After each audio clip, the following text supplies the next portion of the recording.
Chennai space स्टो में जाना।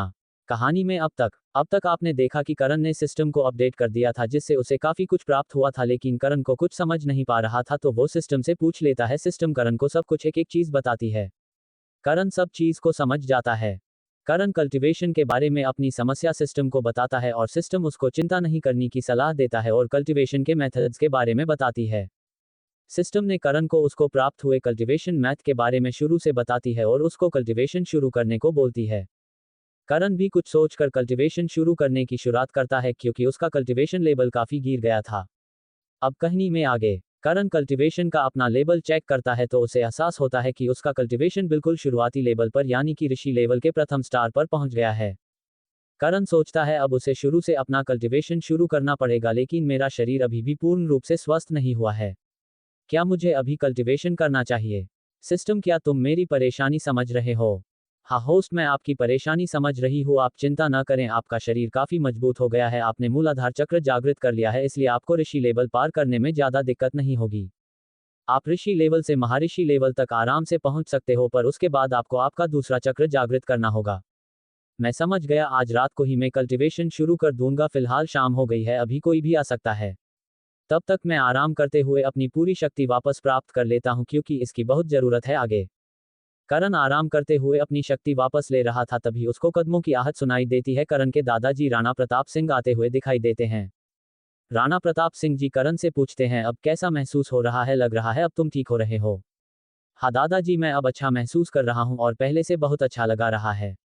अब मेरे घाव भी भर रहे हैं, मैं जल्द ही ठीक हो जाऊंगा। अच्छी बात है, जल्दी से बिस्तर से उठ खड़े हो और अपने पैरों पर चलने लगो। क्योंकि तुम काफी दिनों से बेहोश थे, अब तुम्हें होश आ गया है तो नई उम्मीद भी जग गई है कि तुम जल्द पहले ही भांति ताकतवर योद्धा बनोगे। दादाजी आप चिंता ना करें, मैं जल्द पहले ही भांति ताकतवर योद्धा बन जाऊंगा और आपको फिर से मुझ पर लाज होगा। आप मेरी चिंता ना करें, आपके चेहरे पर अच्छा नहीं लगता है। अब मेरा पोता बड़ी बात करना सीख गया है। ठीक है, मैं उस दिन का इंतजार करूंगा। अब तुम आराम करो और ये मैं तुम्हारे लिए लाया हूँ। इसे शरीर सुधार पिल कहते हैं, इससे तुम्हारे शरीर के घाव जल्दी भर जाएंगे। अब मैं चलता हूँ, तुम आराम करो। दादाजी आप इतनी कीमती पिल मेरे लिए लेकर आए हैं, मैं इसको इस्तेमाल नहीं कर सकता हूँ, आप इसको वापस ले लो। क्या तुम मेरा अपमान कर रहे हो? राणा प्रताप सिंह जी ने थोड़ा आंख दिखाते हुए कहा। दादाजी ये आप क्या सोच रहे हैं? मैं आपका अपमान सपने में भी नहीं कर सकता हूँ, पर इसकी जरूरत हमारे दल के बहुत से लोगों को है और ये बहुत कीमती भी है। ये पिल तुमसे कीमती नहीं है और मेरी ही गलती है कि मैंने तुम्हें उस दिन अकेले जंगल में जाने दिया, इसलिए ये उस गलती का पश्चाताप हुआ। अब कोई सवाल नहीं, आराम करो, मैं चलता हूँ। दादाजी उसमें आपकी गलती नहीं है और आपके लिए मैं ये पिल रख लेता हूँ। आपका धन्यवाद दादाजी। करण के दादाजी के चले जाने के बाद करण सोचता है, सिस्टम तुमने क्या कहा था? दादाजी की वजह से मैं तुम्हारी बात सुन नहीं पाया। दरअसल जैसे ही सिस्टम ने उस गोली पिल को राणा प्रताप सिंह के हाथों में देखा, तभी सिस्टम ने उसकी विधि करण को बता दी थी, पर करण ध्यान से सुन नहीं पाया।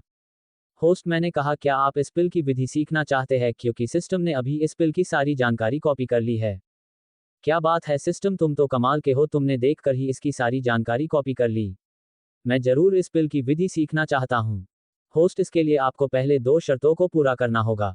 पहली शर्त, आपको अपना लेवल ऋषि लेवल के 6 स्टार तक करना होगा। दूसरी शर्त, आपको अपनी कोल्ड लोड्स फायर को कंट्रोल करना सीखना होगा।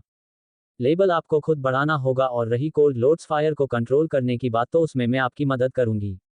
समझ गया, आज रात को मैं लेवल बढ़ाने पर ध्यान केंद्रित करता हूं, बाद में तुम्हारी मदद से इस फायर को भी कंट्रोल कर ही लूंगा। धीरे धीरे शाम से रात हो चुकी थी और करण ने भी अपनी सारी तैयारी कर ली थी।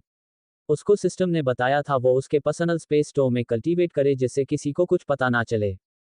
करण रात होते ही दरवाजा अपनी मां से बोलकर बंद करवा देता है और खुद अपने स्पेस में चला जाता है। जैसे ही करण स्पेस स्टोव में पहुंचता है, उसको तो उसकी आंखों पर विश्वास नहीं हो रहा था कि वो कहाँ आ गया। दरअसल स्पेस स्टोव में अलग ही दुनिया थी जिसमें हर चीज अनोखी थी, सब कुछ बहुत ही सुंदर और आकर्षक था।